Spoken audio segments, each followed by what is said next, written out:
Hindi, actually, dapat, ang gawin na lang sa kanya, bilhin siya ng mga tao sa Davao.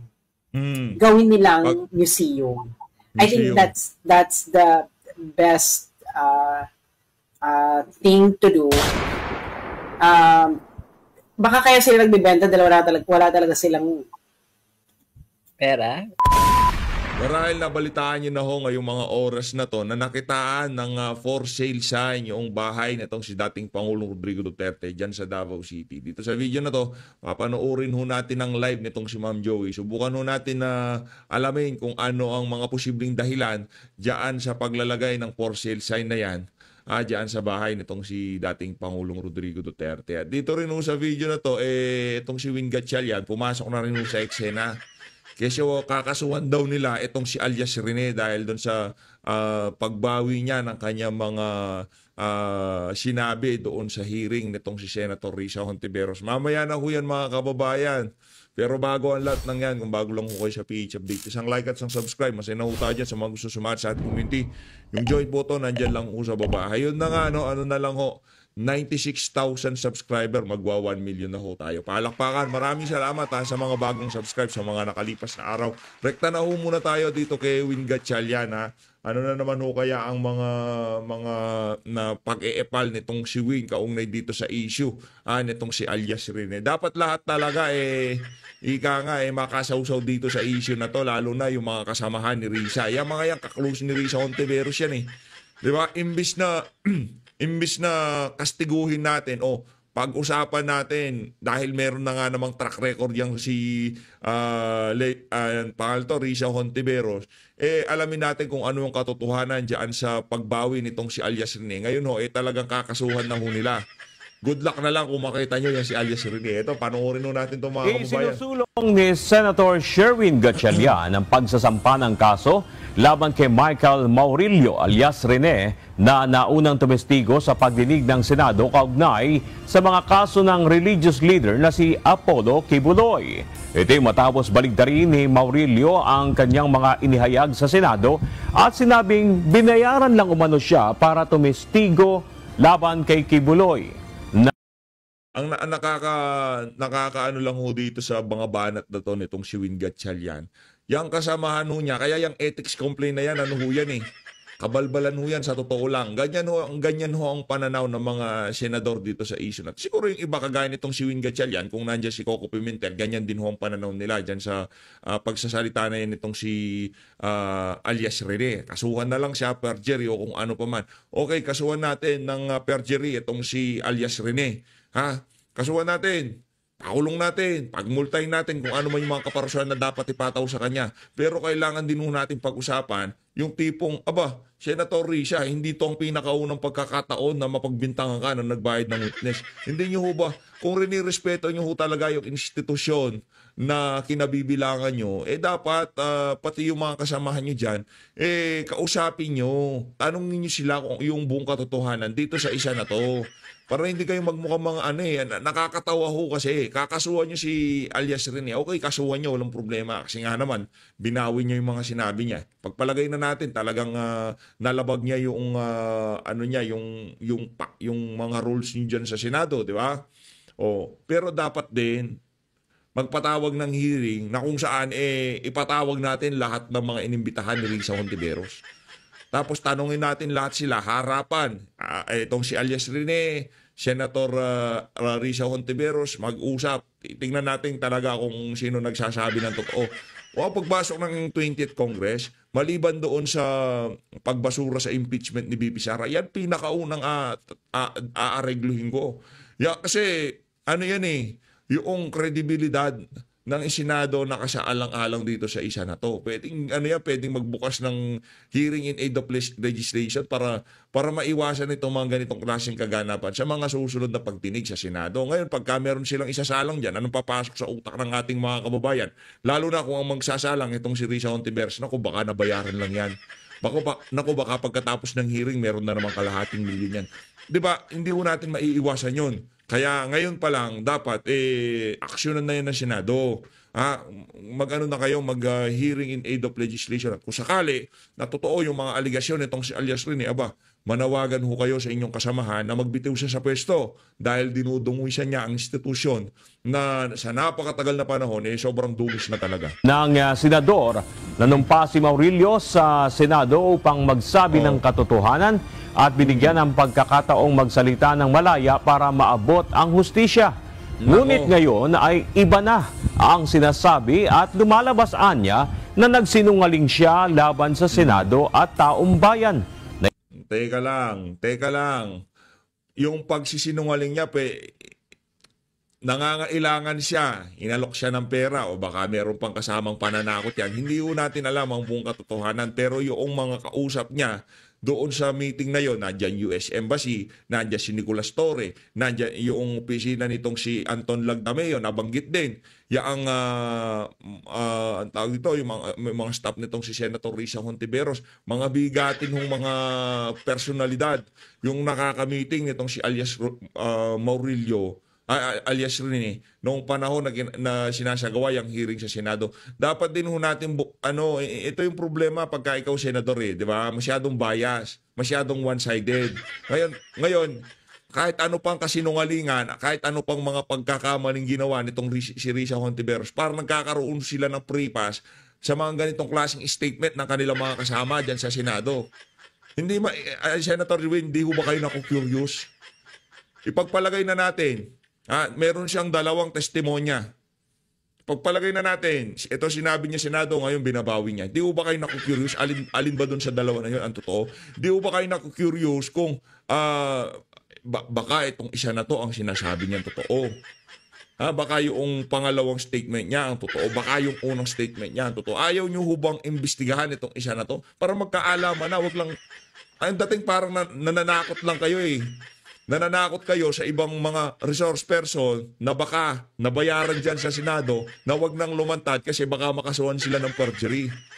Di ba? Yun ang dating nito Hindi yung tipong, imbestigahan natin yan hindi pwede yan. No? Yung tipong sisirain nila ng ganyan-ganyan na lamang ang kredibilidad o ang Senado. Di ba? Hindi kami papayag dyan. Ipapatawag namin yung si alias Maurilio na yan. Ipapahunting natin yan. Ipapaharap natin siya sa Senado at tatanungin natin siya kung ano ba, alin ba sa dalawa ang katotohanan, yung una niyang statement o itong pangalawang statement na to. Dapat gano'n, hindi kagad nananakot naman kayo. Na isang sampal sa mukha ng institusyon. Matagal na sinasampal ni Risa Hontiveros ang mukha ng Senado. Pinaglalaruan niya ang Senado. Sa totoo lang mga kababayan, base sa mga naglahad ng kanilang saloobin dyan sa mga kabalbalan na yan itong si Risa Hontiveros.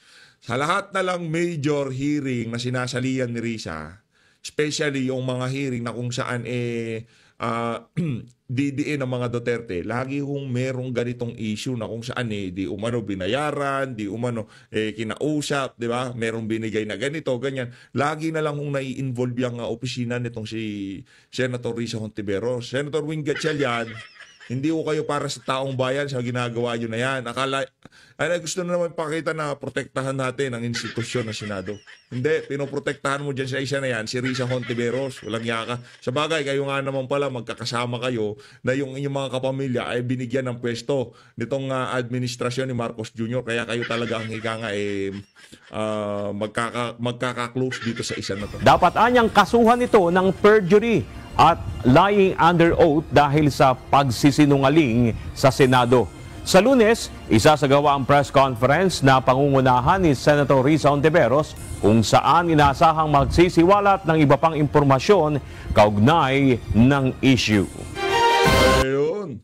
Yun ang pinaka-latest kaugnay dyan sa na yan. Diyan sa tag dito. Diyan sa paglantad nitong si alias Rene. Dumako naman ho tayo dito sa nakakalungkot na balita. No, ano ho kasi yung bahay ni Tatay Digong, diba? Napaka-iconic ho niyan mga kababayan. Yung tipong yung anime niya, diba? Diyan siya nakaupo diyan sa bahay na yan. Napaka-iconic niyan pagka nakita yung harap na yan, nakatayo si Tatay Digong. Parang ang sarap diba? Balikan yung nung mga naunang panahon pa na yung mga larawan niya nandoon, pagka ini-interview siya ng media nung bago siya tumakbo ng presidente. Napaka-iconic ng bahay kaya tayo ay nalungkot nung nakita natin. Pero hindi natin alam mga istorya diyan sa house for sale diyan sa yung tarpaulin sa harap nitong bahay nitong si dating Pangulong Rodrigo Duterte. Kung ano man yan, subukan muna. Ito kasi subukan mo nilang alamin o sagutin kung mga possible na dahilan kung bakit nagsabit ng for sale diyan. Pero ang sigurado natin dito, hindi biro ang gastos nitong si dating Pangulong Rodrigo Duterte doon. Hindi biro. At alam naman natin itong mga Duterte, sinabi naman nila noong hindi sila tatanggap ng donasyon. Ha? Kung merong dapat ibenta, meron dapat. Di ba na yan nung pagkakadala pa doon kay Tatay Digong. Panalangin ang hinihingi ng pamilya Duterte, hindi siya kung anumang donasyon, di ba? Panoorin nung natin mga confirmed, it is already in the news na apparently yung bahay ni PRRD sa Doña Luisa ay na-list na siya for sale. Na-list na siya for sale. Nakakalungkot, di ba? Teka lang ha. Nakakasad. Nakakasad talaga. Ayun. Ito kasi ito yan. Ito yan. Na-list na siya for sale. Siguro I don't, well, may isang magandang point na ni-raise kanina yung nagko-comment eh. Kasi ang nagsalita kasi dito tungkol dun sa property, according to Mindanao Times, no, there was an interview sa DZRH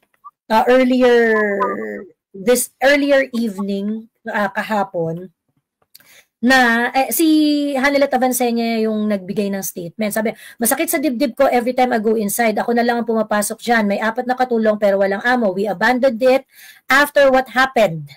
I cannot sleep there anymore because the lawyers ask us to install a CCTV even inside the bedroom. It pains time I go in. Ayan, yun. So, yun.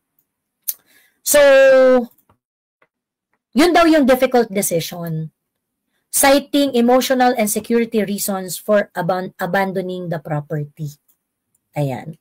So, ang nag-statement dito, si Hanilet. So, I'm not sure if it is a decision of the entire family or is it the decision of Ms. Hanilet Avancenia. But nevertheless, whether it is the decision of the entire family or it is the decision of Hanilet Avancenia, nalulungkot ako. Sobrang nalulungkot ako. May yan ba sila nakatira? Sobrang nakakalungkot to. Sa totoo lang, nung nakita natin to, kahit hindi pa natin alam ang dahilan, nalungkot po tayo. Hindi kasi yan yung diyan, hindi naman diyan ba lumaki si Tatay Digong? Hindi, yung hindi natin alam kung talagang yan yung yung bahay talaga ni Tatay Digong. Pero sa lahat ng interview niya nung mag-uumpisa siya sa matakbo siyang presidente, diyan yung siya kinakausap ng mga media, yung Green Gate na yan, di ba? Yan napaka-iconic ho talaga ng na yan, ng bahay na yan. Kaya kung ibebenta, sana kung ibenta gawin na lang museum, no? Yung maganda rin yung mga suggestion nila, tapos yung mga gustong bumisita, gawa ng mga yung ang tawag dito, yung parang sa yung Madame Tussauds, yung yung clay, yung parang yung parang malalaking statue, gawa ng ganon, nakaupo si Tatay Digong, parang ganon, di ba? Sayang, di ba, na kung sakaling tirahan yan, tapos yung mga palitan yung disenyo, di ba? Sana i-preserve yung yung bahay ni Tatay Digong. Dahil maraming diyan, maraming yung gate pa nga lang, pagka nakita mo, napaka-iconic na. Diyan nakatira si Tatay Digong. Pero dapat makapasyal ho tayo ng isang beses diyan. Kaya makapagpa-picture lang tayo. Makapagpa-picture ho tayo sa gate. Before, si Hanilet, ba dyan ba nakatira? Before na ma-impeach or during the Duterte presidency? Parang hindi ko... Well, meron akong alam, pero... I-share mo na yun, madam. Ayan na lang natin yung mga taga Davao magsalita about it. Ganon. Meron akong alam, pero ayan na lang natin. Sa pamilya kung nalulungkot kayo, di ba kayo pumunta? O kaya, di pumunta kayo, tapos umiyak kayo. Pero sana mo nyo naman ibenta kasi una-una di nyo naman kailangan ng pere.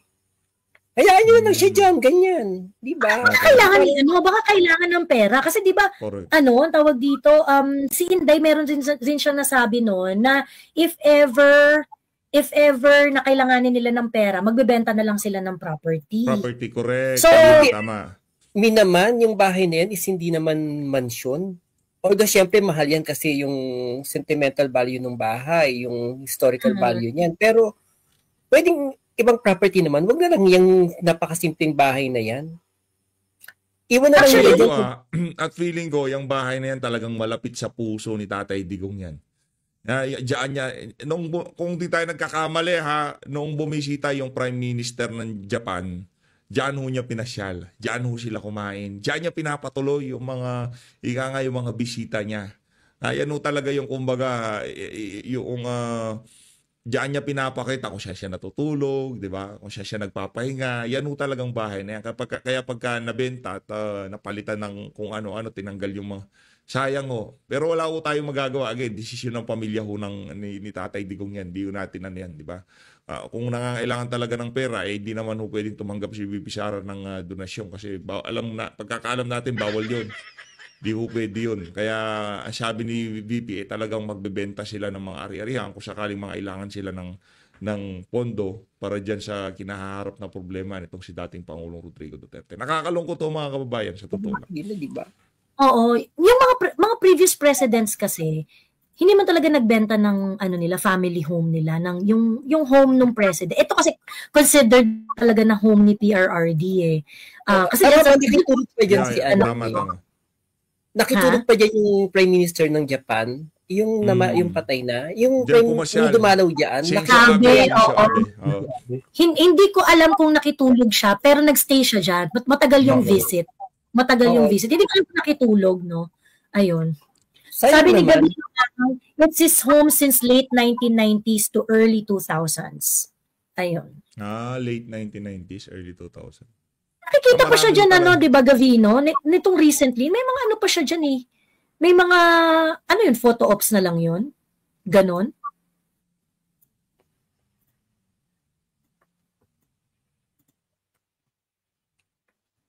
Kapitbahay sila dyan, kaya I don't think ibebenta nila ito, sabi ni Kumbati Aguila. Noong pagbaba niya ng presidente, dyan pa siya tumuloy eh. May mga pictures pa siya dyan. Saka, even yung mga pagpupunta ko ng Davao, sinasabi na doon si Duterte. Yung parang museum, dami laging tao. Oo. Ang suggestion ni Inday is that to open it to the people. To open it to the people. I saw that interview of Inday. Pinost ni Dare to Ask na ganun. So, parang, ako feeling ko sa akin ha, if it is the decision of the entire family na ibenta yan, tapos let's say si Hanilet yung nag-spokesperson sa kanila na ibenta yan, I still want the family to reconsider. Ang sakit sa heart.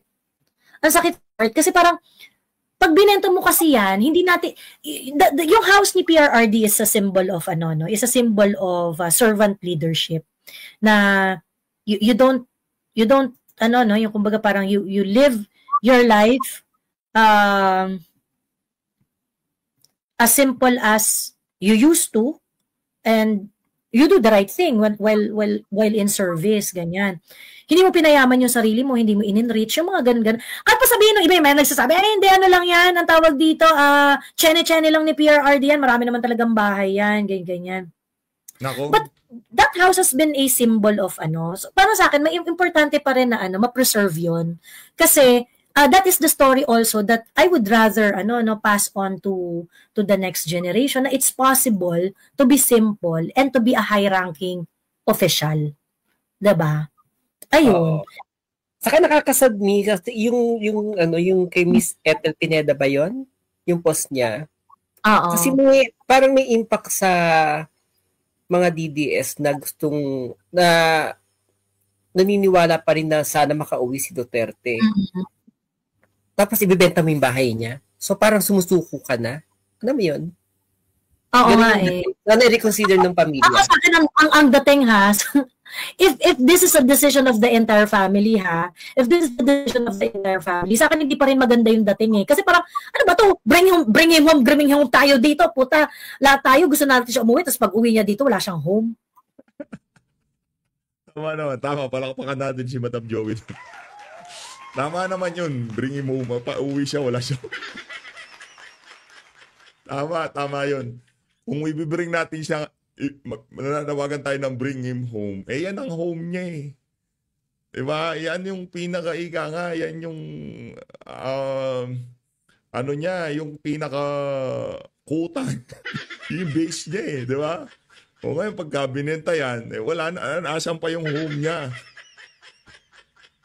Hindi, may mga bahay ho kasi. Mayroong mga sentimental value yan. Sa totoo lang. No, yung mga memories nyo na binuo dyan sa bahay na yan, kasama yung mga pamilya nyo, mga mahal nyo sa buhay. Diba? Hindi lang sa... Tayo kasi tinitingnan natin yung bahay na yan. Doon lang sa aspeto ng politika. Pero doon sa level ng pamilya, masakit ho yan. Kaya yung si Ma'am Hanilet, yung post niya na sobrang nalulungkot siya pagka pumapasok siya na wala na si Tatay Digong doon, hindi rin ho natin siya masisi. Sobrang sakit ho noon. Ha?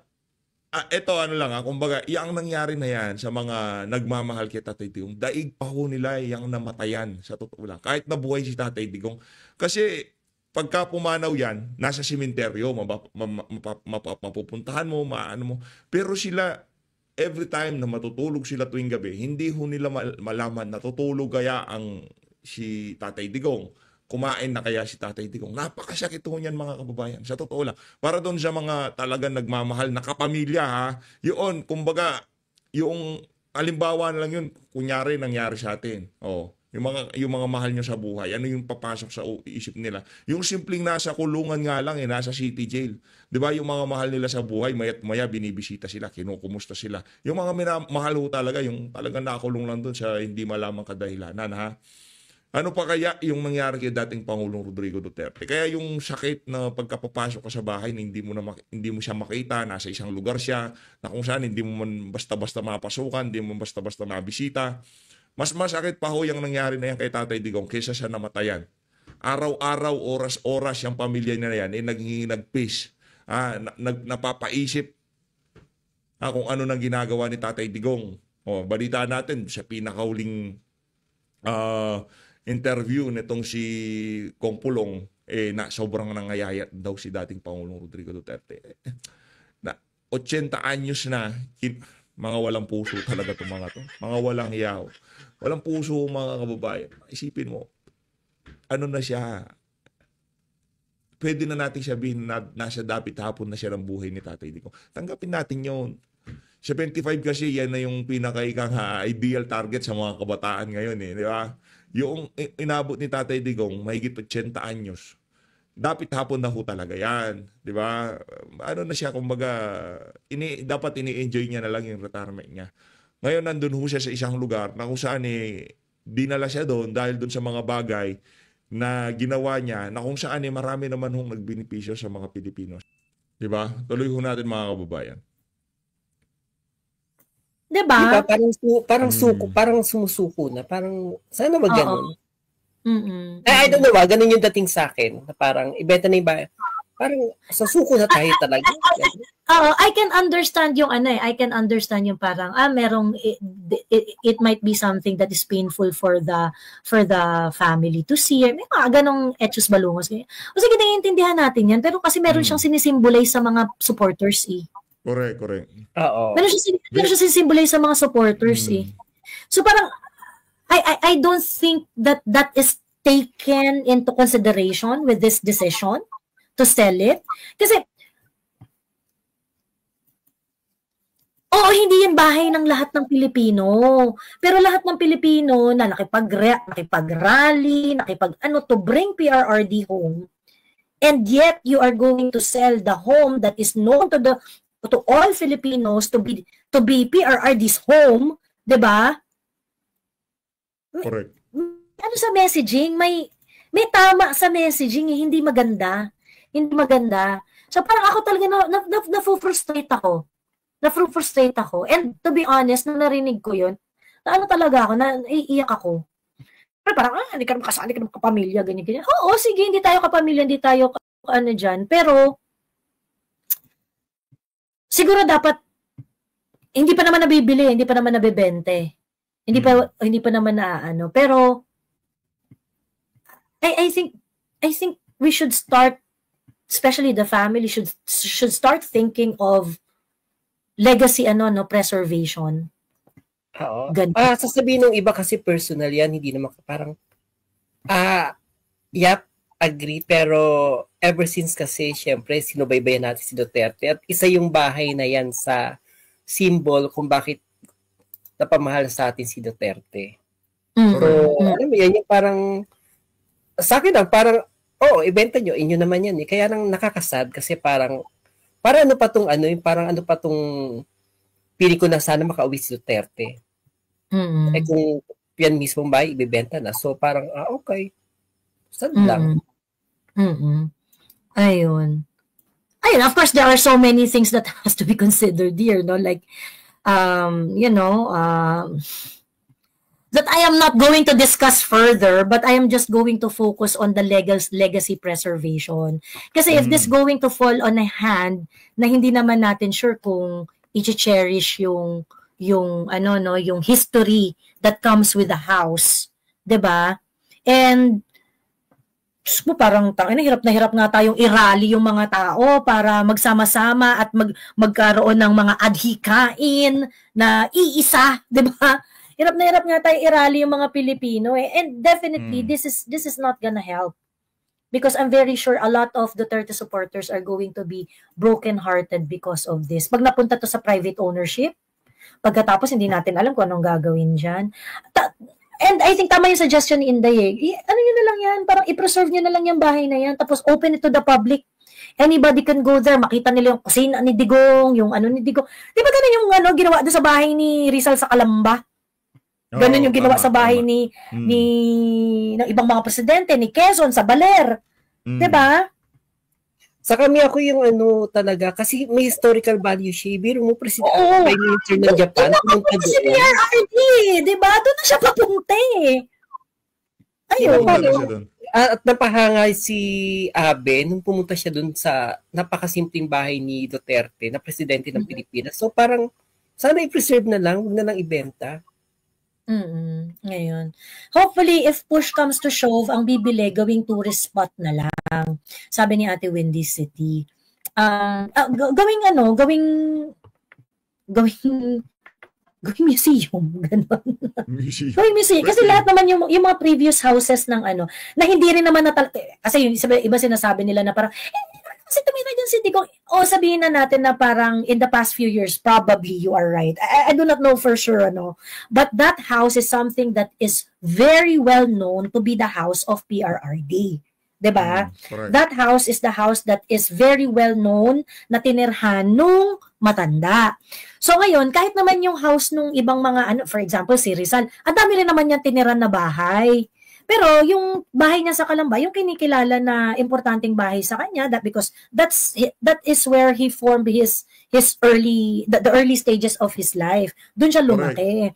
Yung kay Quezon, Manuel L. Quezon, yung bahay niya sa Baler, hindi naman niya talaga yung tinira na forever and ever, amen ganun. But the important parts of his life were spent there. Correct. And yung bahay na yun, ganun din kay PRRD. So parang sa akin, parang may talaga, parang sana mapag-isipan nila to ng mabuti. Sana mapag-isipan nila ng mabuti. Kasi si PRRD is is going to be immortalized. And the preservation of his legacy is an important aspect of that. Sa gusto natin makauwi si PRRD o hindi, may immortalize si PRRD. Immortalize na siya sa natin. So, sayang naman. Baka gusto bilhin ni SAS. SAS. Pili mo na lang SAS. Wala nga siyang disposable income pang sugal eh. Bakit ako? Bakit ikaw kaya mas malaking, mas may pera sa ating lahat dito? Sa'yo. Hindi, actually, dapat, ang gawin na lang sa kanya, bilhin siya ng mga tao sa Davao. Gawin nilang museum. I think that's the best thing to do. Baka kaya sila nagbibenta dahil wala talaga silang pera. Kasi minention naman niya ni Inday nasabi niya kung kakailanganan namin ng pera, magbebenta kami ng properties. Kasi dalawang kaso hinaharap nila sa dahig, saka dito sa impeachment, tas iba't iba pang kaso ni Inday. Maraming pera kailangan yan. So, nako. Kita nyo naman yung mga abogado ni VP Sara, talagang mga bigatin. Hindi naman libre siguro. hindi pwedeng tumanggap si Inday ng donation dahil government. Nga pala. Nako, yun pala. So, sana bilhin nila ng tao sa Davao, no? Tapos gawing museum. Para at least win-win. Totoo. Or, di ba, magambag-ambag tayo, tigpipiso, o magkano yung tigpipiso ng bawat Pilipino, 110 million? Diba? Ano ba naman yun? Ma'am Joey, umpisahan natin. Mag-aambag tayo ng tagpipiso. Maganda yung suggestion na yun. Mabubuo naman siguro natin 11 million. Kaya natin yan.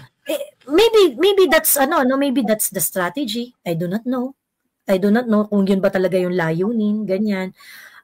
But of course there are so many information that are not for public consumption. Pero sa ngayon kasi parang if they need money, kasi to be fair naman si Inday nagsabi rin siya niyan in the past na kung kakailanganin namin ng pera, magbebenta kami ng property.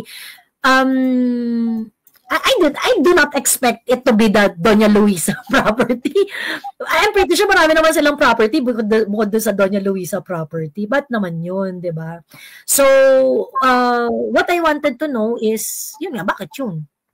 Bakit hindi na lang ibang property? Di ba? Ayun. So, anyway, marami yung dyan, maraming kadahilanan yung mga pamilya, yung mga malapit kay Tatay Digong. Kumbaga ito mga sentimiento lang. Hindi siya pinanghimasukan o kung ano pa man. Pero kung talaga magiging for sale yan, tapos nag-umpisa ng fundraising, yung mga taga-suporta ni Tatay Digong, isa tayo siya magtataguyod niyan, isa tayo siya magdo-donate, magbibigay, at hihimukin natin ang ating mga kasama dito na suportahan ang pagbili sa bahay natin. Pambira, yung mga taga-suporta ni Tatay Digong, sila yung bumili sa bahay.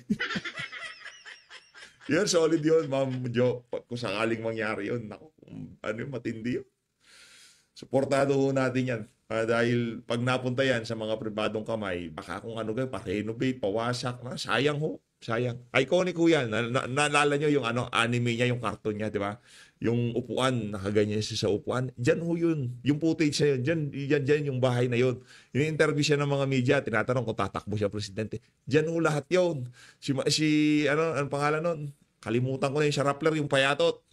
Diba? Yung Payatot. Diyan yung pinaka-headquarters si Tatay Digong noong mga panahon na. Diyan ho sila ini-interview. Mga GMA. Diyan ho siya pinupunta. So always, maraming salamat ho sa pag-support sa PH Update. Mag-ingat ho kayo lahat. Lahat ng Pilipinas. Maraming salamat ho mga kababayan.